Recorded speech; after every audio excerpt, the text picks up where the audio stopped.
Olá, eleições 2022, aqui nos estúdios do Diário do Litoral, o ex-prefeito e candidato a deputado federal, Alberto Mourão. Prefeito, muito obrigado pela participação. Olá, tudo bem? Prazer estar aqui com vocês também. Prefeito, vamos falar sobre praticamente 9 assuntos aqui, mas um que é bastante grave aqui na região, a questão da habitação. São 400 mil pessoas morando em favelas aqui na região.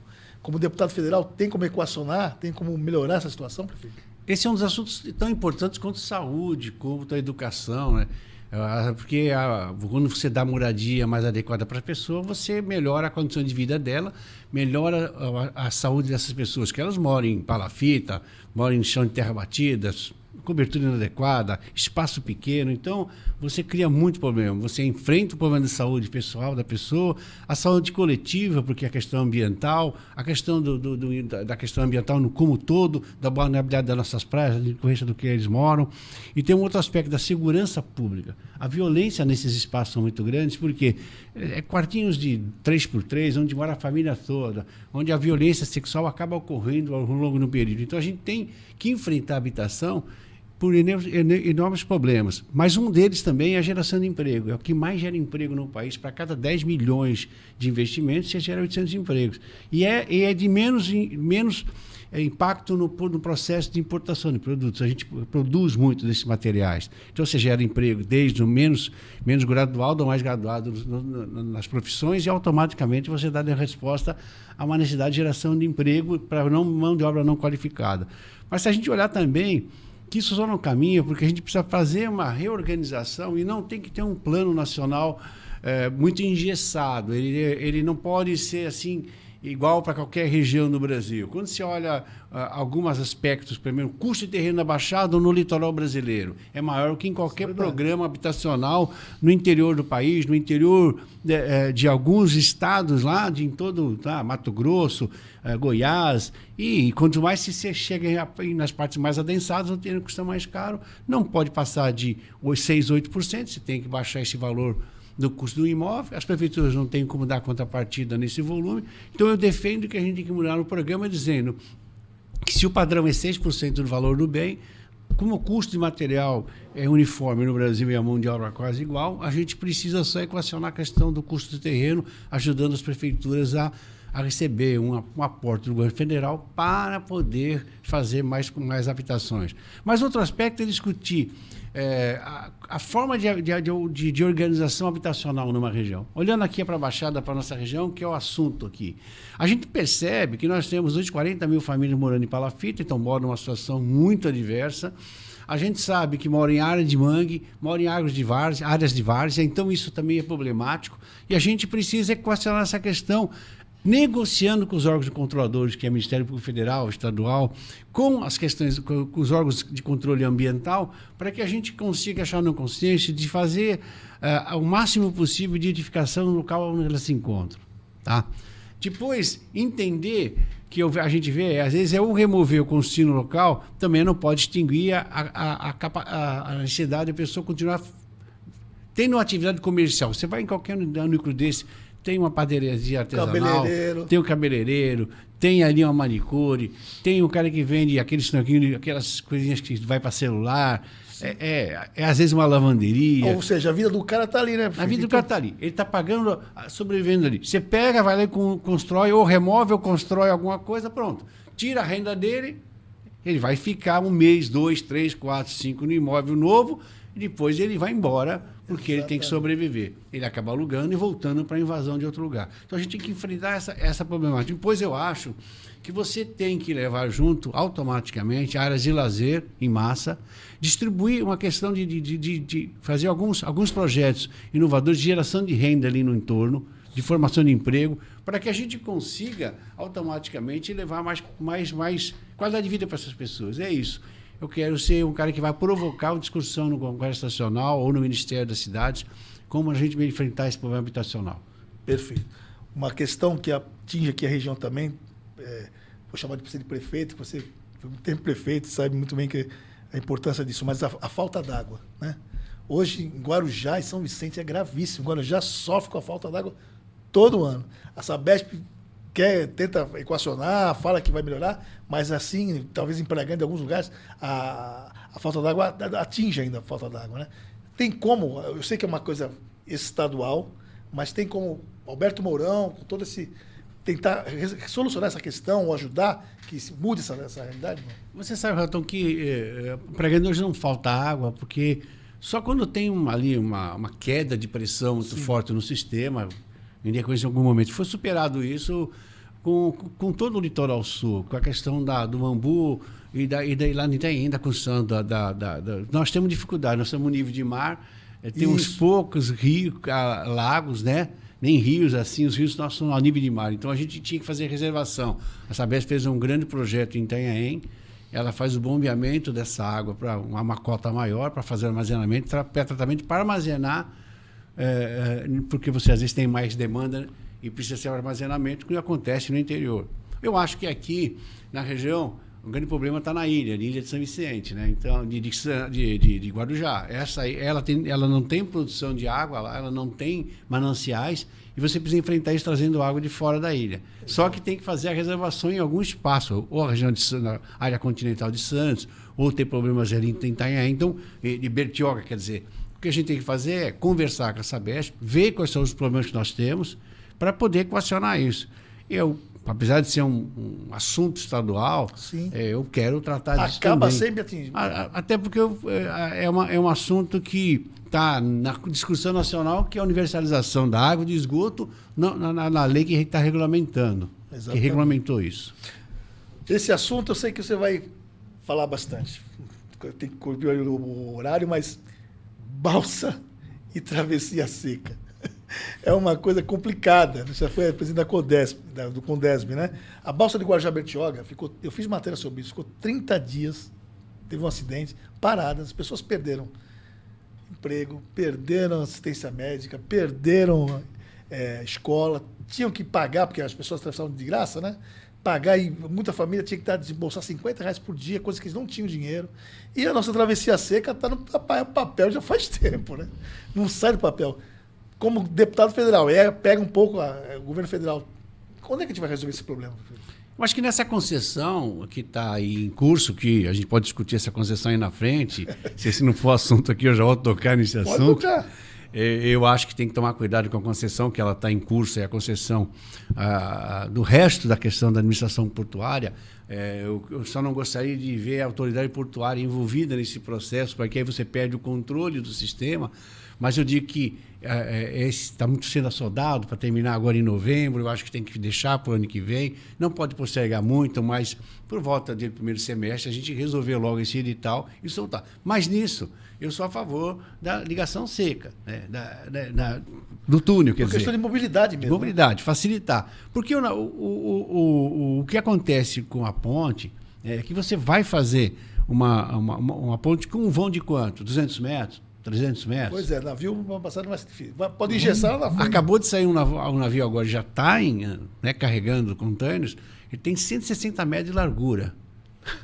160, 400 de comprimento.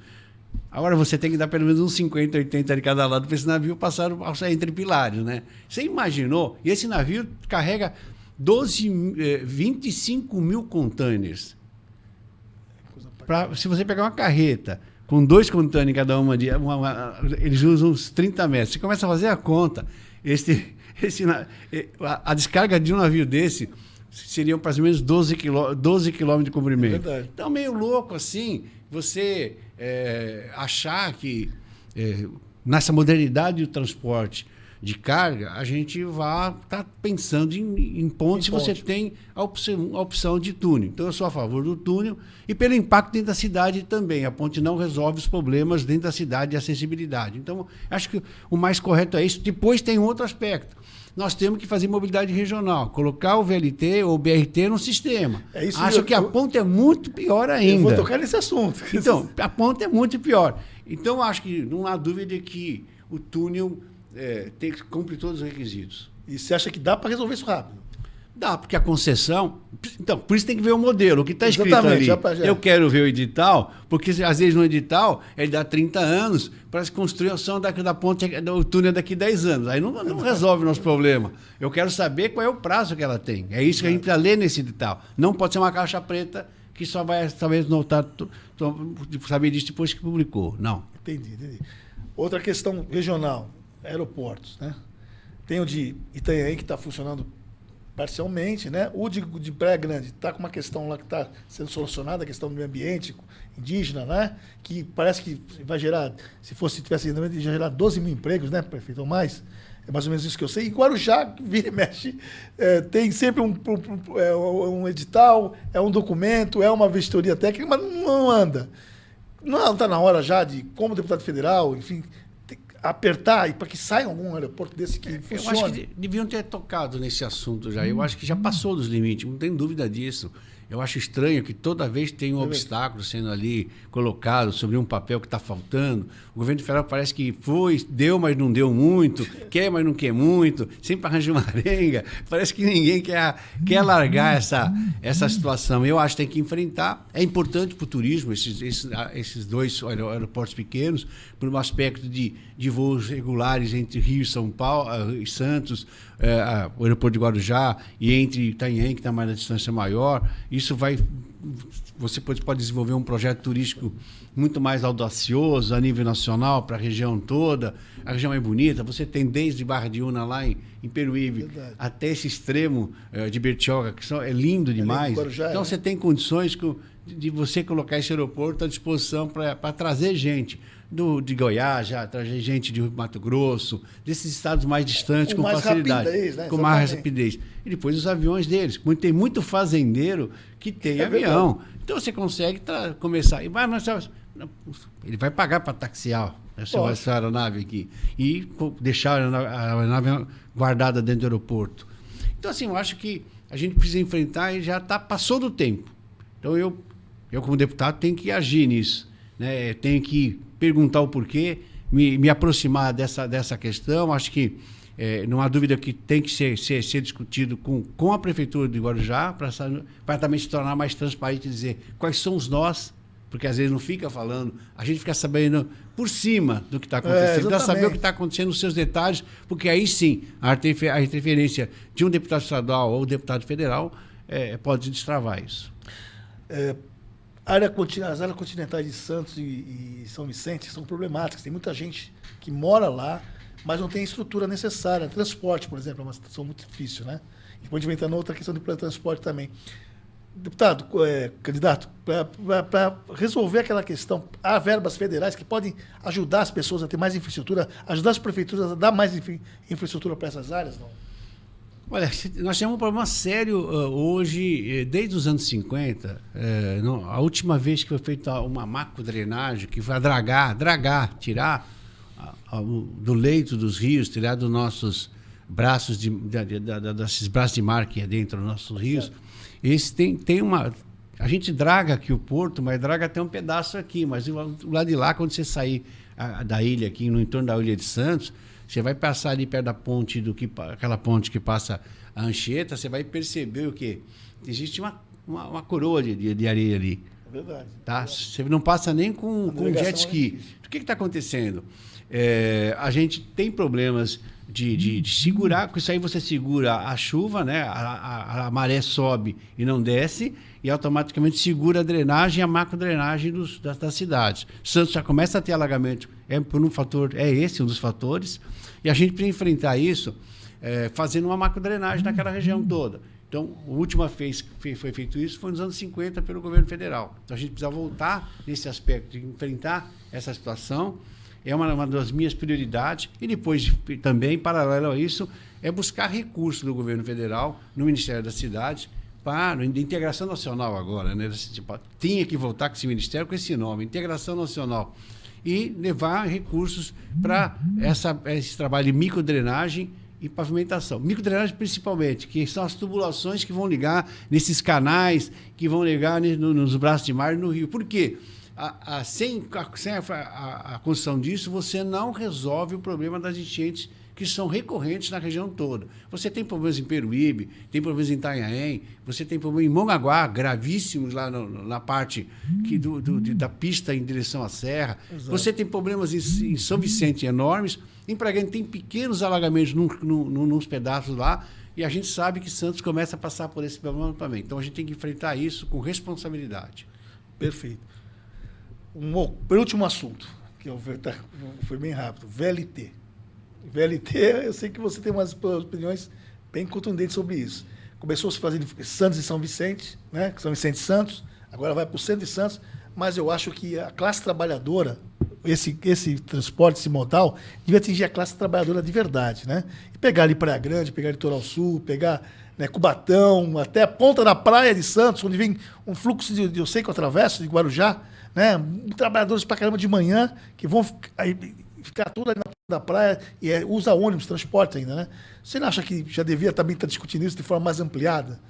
Sim, porque se você não tiver mobilidade regional, você não tem acesso aos bens públicos, saúde. Exato. Você tem referência regional, não adianta falar que nós temos que ter hospitais estruturantes regionalmente, unidade de especialidade estruturante, e você não dá acesso à pessoa do ponto de vista de tempo, que leva 3 horas em alguma nos extremos, de custo para se movimentar, né? E não, no aspecto do trabalho, também o cidadão passa a ser de segunda categoria, porque o tempo de transporte que ele leva 6 horas dos 2 extremos para chegar ao centro. Só interrompendo, eu estive falando com um professor de jornalismo e ele me disse o seguinte, tem aluno dele que vem de Itanhaém, estuda aqui na Unisanta, de bicicleta.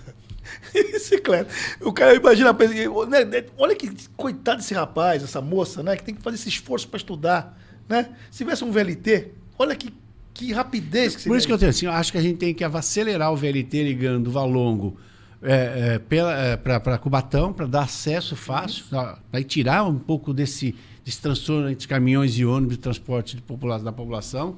Acho que a gente tem que caminhar com a chegada até Praia Grande, que são 3.420 metros, entrando ali pelo lado do Sítio do Campo, você já consegue custo baixo de implantação. Na implantação agora do Humaitá, da região de Rio Branco, na parte continental do São Vicente, você derivando ali da 3.420, você chega até o Sítio do Campo. Dali você pode ir por VLT do mesmo jeito ou BRT até o Litoral Sul, até Peruíbe. Acho que tem que haver um esforço do governo federal e estadual. E aí, eu quero fazer uma provocação aqui. Nós vamos conceder ao Porto de Santos e fazer a concessão da duplicação da Padre Amanda Nobre. Essas 2 concessões vão gerar quase 3 bilhões de outorga. 3 bilhões de outorga, valor inicial, pode até dar mais. Por que não pegar esse dinheiro e ficar aqui na Baixada? Se o problema problemas de mobilidade precisam ser resolvidos, e nós estamos fazendo concessões para a área de mobilidade, eles vão pagar para levar para o Caixa Central, quer dizer, vai para Brasília uma parte, vai para o Estado outra parte, o dinheiro vai ficar lá para cobrir déficit público ou para fazer investimentos, às vezes fora da nossa região, em vez de fazer um investimento maciço de mobilidade. Então, eu sou a favor de que, nas concessões, o dinheiro fique na região onde a concessão está sendo realizada. Perfeito. Bom, finalizando, depois você pode falar suas considerações finais, olhando lá para o seu eleitorado, fica tranquilo, mas uma coisa que foi tema de um filme meu chamado Colchão de Pedra, a questão das pessoas em situação de rua. Eu sei que é um assunto que sai da esfera dos deputados, né? Mas hoje, com essa situação econômica que está o país, depois da pandemia, tem como o deputado interferir nessa situação, melhorar essas pessoas que hoje atinge todos os municípios da Baixada, né? Pessoas que precisam do apoio público, precisam da assistência. É uma questão, é muito complexo. Você hoje sempre teve o homem de rua. O homem de rua tem aquele que tem como opção de vida. Sim. É uma minoria, né? Mas existe essa situação. Tem aquele que cresceu muito a partir da droga, do crack principalmente, o que é complexo. Então a gente tem. E agora nós tivemos um crescimento vertiginoso. Eu diria até dobrou ou um pouco mais de população inteira com a família. Então você tem a população de rua que está lá com seus filhos, com a sua mulher, vivendo uma situação precária. Acho que aí é uma coisa que tem que ser resolvida a nível nacional e com projetos regionais. Por quê? Se a prefeitura da cidade X tentar resolver o problema sozinha, ela vai chamar para si toda a problemática. E eu falo por quê?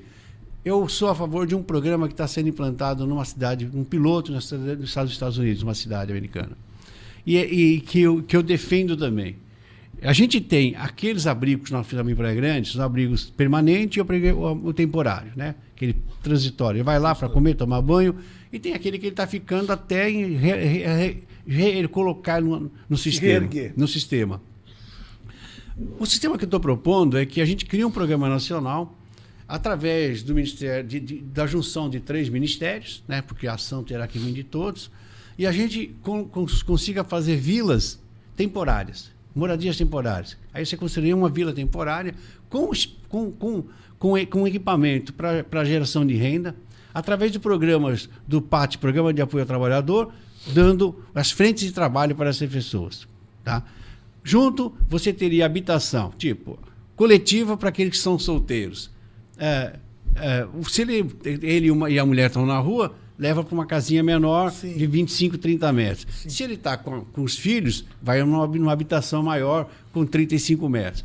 Com o período para ele ficar, ele tem que seguir a regra. Ele vai morar, né? Ele vai ter água e luz, mas ele vai ter um salário para ir trabalhar numa das prefeituras da região, de onde a origem dele. Ele vai ter que ficar no programa durante um período, 1 ano, mas ele é obrigado a cumprir as regras. No contraturno do trabalho dele, ele tem que ir lá estudar, se requalificar para o mercado de trabalho. No banco das prefeituras tem o PAT, Programa de Apoio ao Trabalhador, que é o banco de empregos, onde ele pode, com o trabalho da prefeitura, tentar encaixar ele no mercado de trabalho. De forma que, se você faz nas 9 cidades, você a prefeitura sozinha que fizer isso... Não sobrecarrega nenhuma outra. Vai correr tudo para ali, ela não tem nem a quem recurso. Depois tem que regulamentar como seria feita essa remuneração. Então, eu quero discutir isso com esses ministérios em Brasília. É uma das minhas propostas que eu levo para Brasília. Estou antecipando aqui. Ótimo, que bom. Que bom. Talvez o único que trouxe uma proposta mais concreta de como resolver essa questão. Prefeito, vou chamar de prefeito ainda, né? Fica à vontade agora se quiser falar com os seus eleitores, enfim, dar o seu recado. Eu agradeço por estar aqui no programa do Diário Eleitoral, convite para vir aqui para discutir os problemas da região, os problemas do Brasil, do estado de São Paulo. Para isso é importante nesse momento de que a gente vê a eleição um pouco meio polarizada, não polarizada por 2 atores, mas pela falta de debate dos temas, de você detalhar com mais precisão como enfrentar. A gente erra e acerta governando. O que a gente não pode continuar é não querer discutir os problemas para que a gente possa aperfeiçoá-los e enfrentar. Você tocou no assunto, que é o homem de rua, que a gente fica batendo ali em volta, mas a gente está... Se quem sabe a minha proposta é factível e a gente sai daqui, né, com uma ideia para levar para o Congresso Nacional, para que, através dos órgãos federais, a gente consiga enfrentar o problema a nível nacional. Perfeito. Então, nós ficamos mais uma vez por aqui. Obrigado pela sua participação. Até o próximo. Tchau.